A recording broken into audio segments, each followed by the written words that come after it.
you doing? This is Mike for Working Class Thoughts. So today's episode is a off the top episode, and what that means is no research material, just me.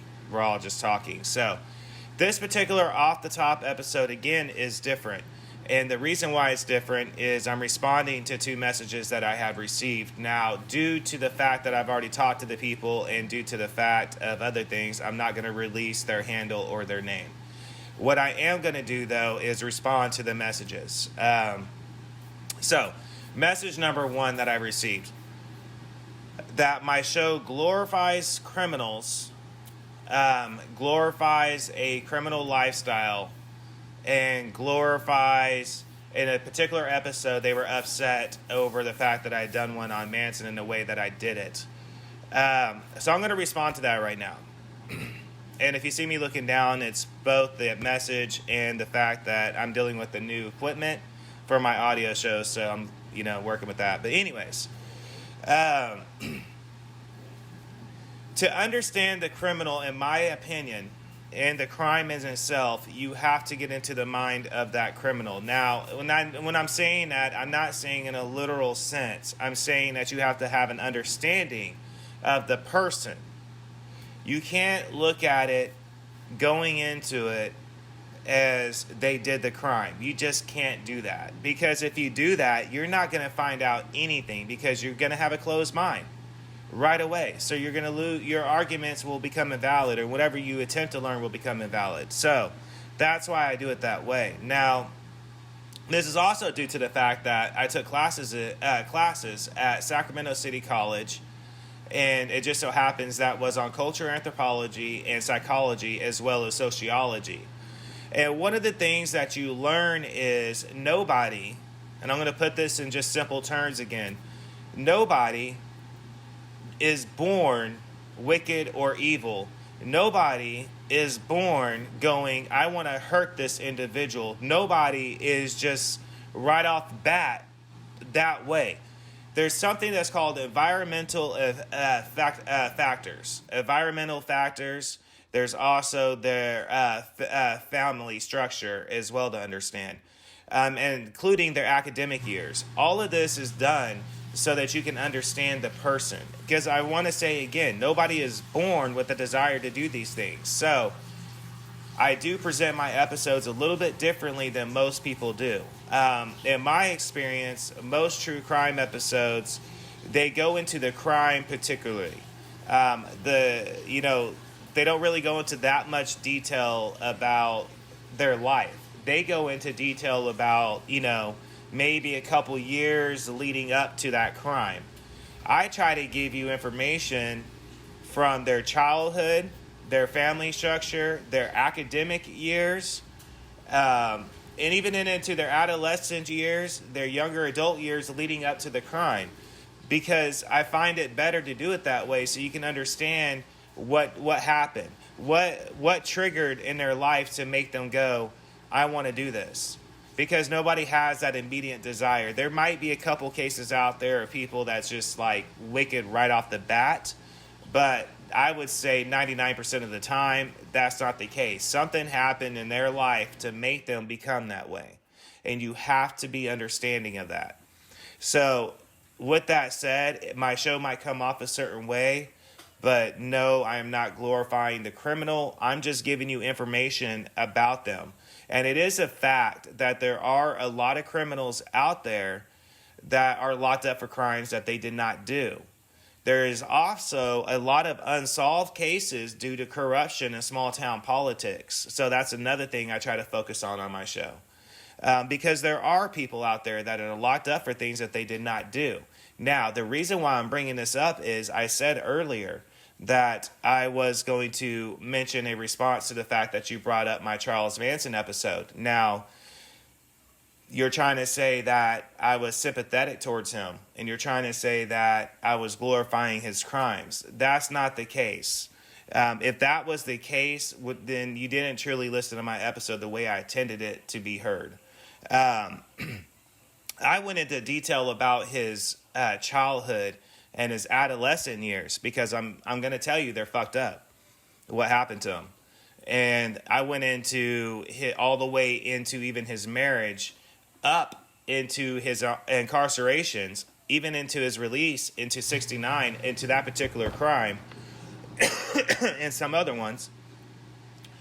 And then went into detail about his life after in prison and his incarceration, and his death, because there's a lot of things going on with his estate. Now, at the time, that was a very new thing, so I wasn't able to give that much information about it. However, I did say there is an individual out there that you can contact that has the right information, both about the case and the estate stuff that was going on. I mean, literally has the right information. There are people out there that, they know what's going on. And so, no, there is no, I'm not sympathetic towards him. I am sympathetic towards the fact that I do believe that the crime in 1969 he did not do.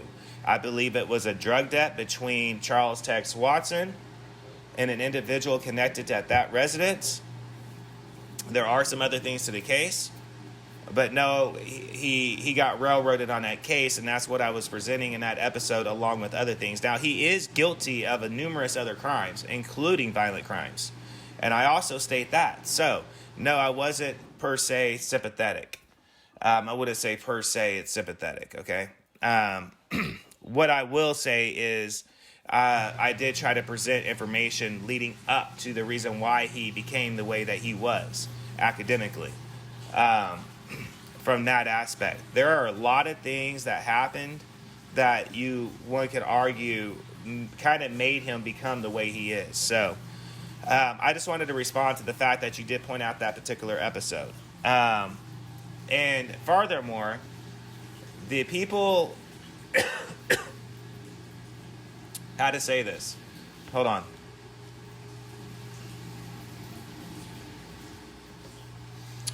I am friends with people that do have information about that case, do have contacts and information about all of the facts about that case, including the area.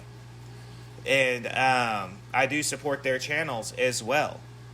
And I gave that individual's name out in that particular episode. So if you really did listen to the episode, then you already know who to contact about that particular case. But no, I wasn't sympathetic towards him per se that.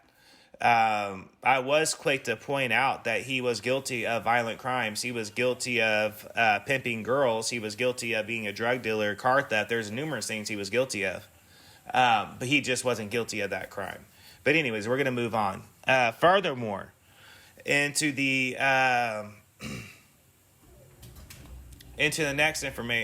next letter. I did an episode on BDSM and the psychology of it. And somebody messaged me and said that they felt that I was encouraging infidelity. Let me just say that's not the case. The intent behind the BDSM episode was simply just that, the culture of it and the psychology of it. If you actually listen to what I said in that particular episode, you will notice that I actually went into detail about how I personally believe that it is not okay to cheat on your spouse, personally, unless you have an open relationship. And what that means is both parties have the understanding that they can do that, or one or the other can, however however they want to do it. So I even blatantly say in the episode, I'm not supporting cheating. I'm not supporting that in any shape, form, or way. And in fact, I went further into it and said how I believe in communication and brutal honesty in a relationship. You have to have that right off bat.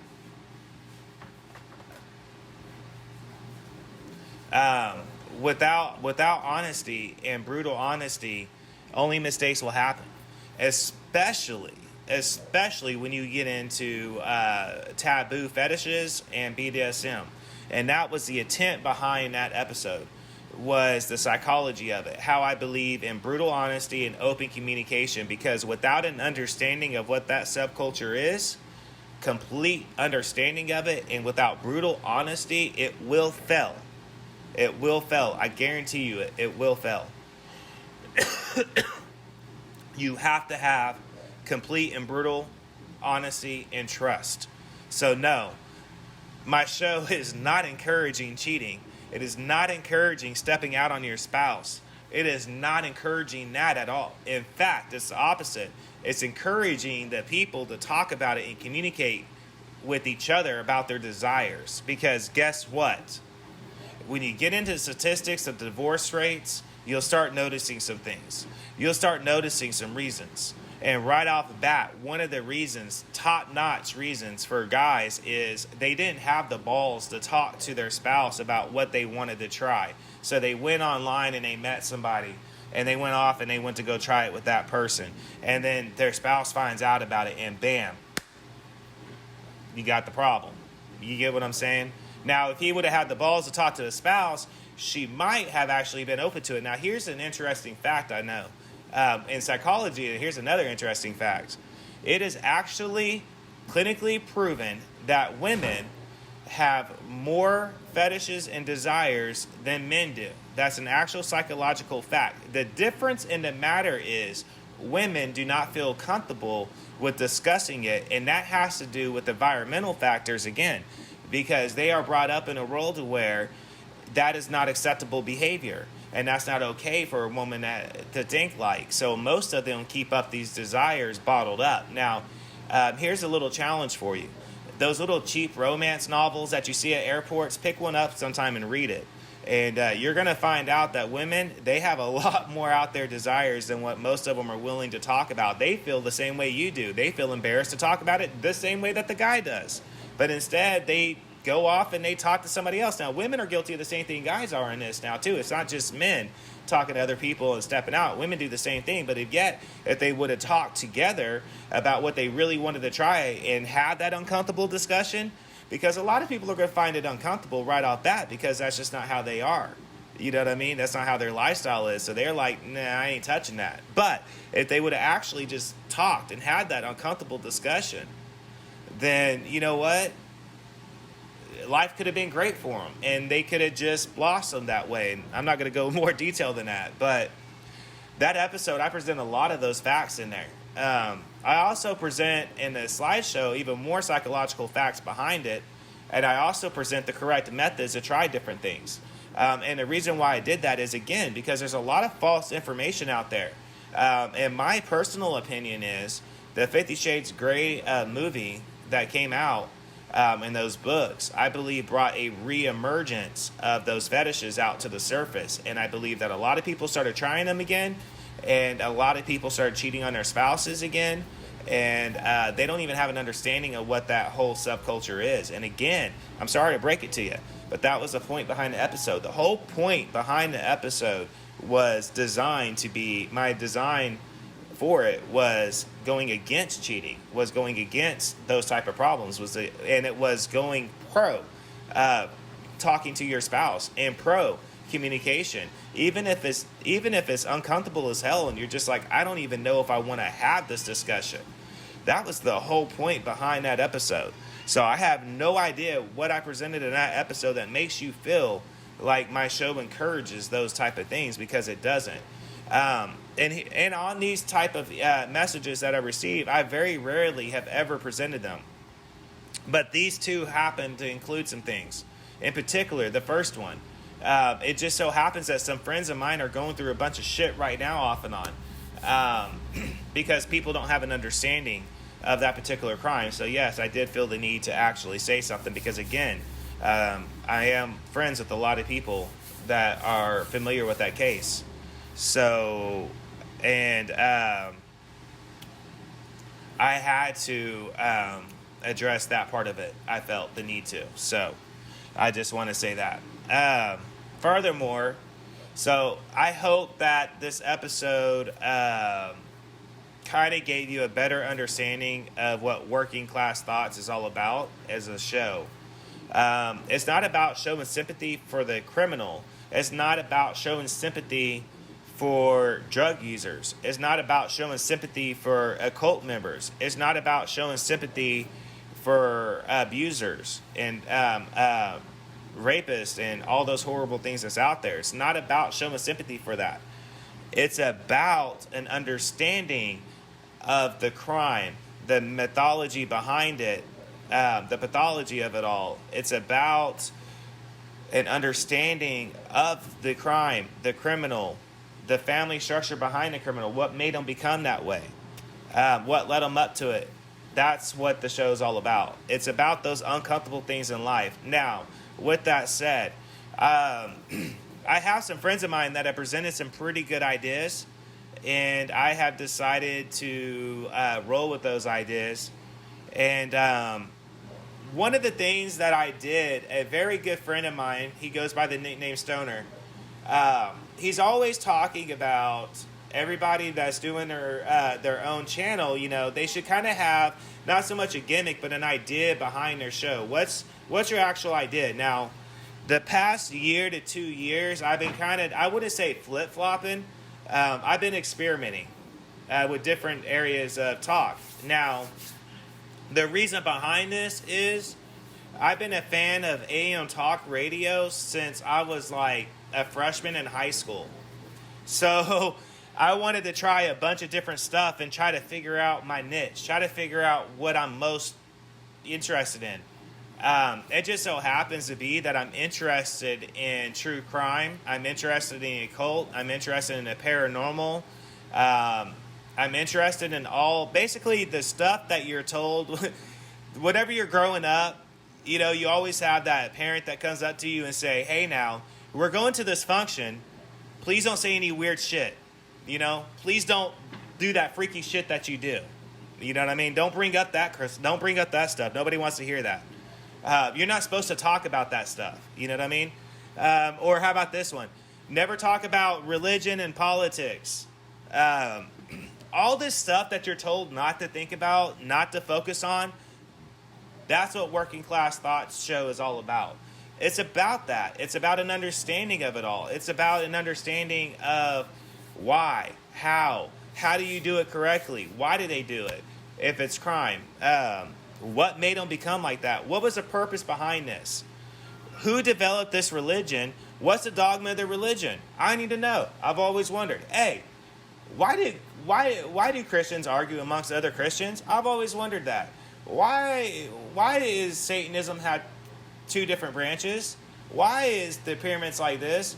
That's what Working Class Thoughts is all about. It's about finding out the why, the who, and the how. You know what I'm saying? So to speak, it's so many words. I'm trying to find different ways to explain it.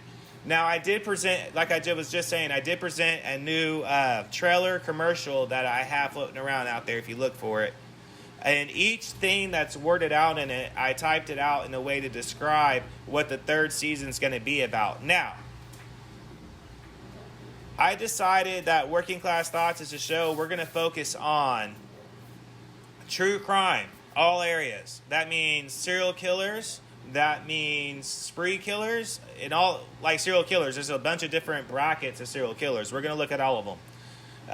The paranormal, the occult, organized crime, street gangs, political movements, historic criminals, war crimes. We're going to look into all that in this third season and probably going into the fourth season. So I finally have decided what we're going to do on Working Class Thoughts. And it's been a wild ride up to this point. And I hope to get more subscribers. I hope to get more listeners on my audio show.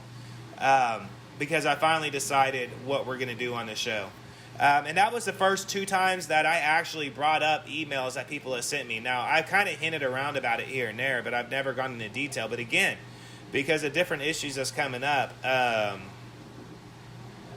felt the need to address a couple things. So that's what I decided to do today with this off-the-top episode. And I also wanted to give that information out there because, so many people, you get that a lot, oh, you're just glorifying this, and oh my God, how could you want to talk about that? How could you even read about that? Because it's interesting and it's intriguing.